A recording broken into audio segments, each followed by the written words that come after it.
If you were with us last week, you'll remember that we began the process of discerning the possibility that some of us, maybe most of us, may be spiritually sick.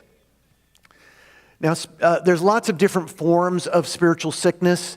Oftentimes we know that we're sick. We may not be able to articulate it. Maybe we didn't even name it as a sickness.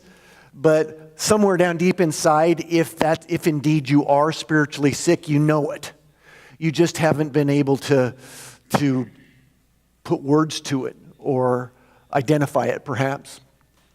As I mentioned a moment ago, there are lots of different forms of spiritual sickness. One of the most common is, especially here in America, is something that I've named affluenza. And the symptoms of affluenza is that it will cause us to believe that we're smart enough, we're savvy enough, that we are well-to-do enough, that we got life handled, that everything is good. Or the symptom may play itself out in such a way as to say, well, what's going on in my life isn't that big a deal. There's other people that got it worse. I need to just learn how to take care of this myself. I shouldn't need anyone, including God. That's one of the symptoms of affluenza.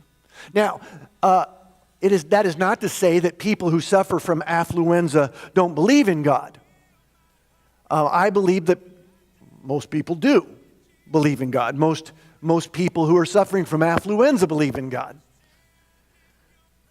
It's just that you have convinced yourself because of this affluenza that you don't need Him. It's one thing to believe, it's another thing to need. So what do?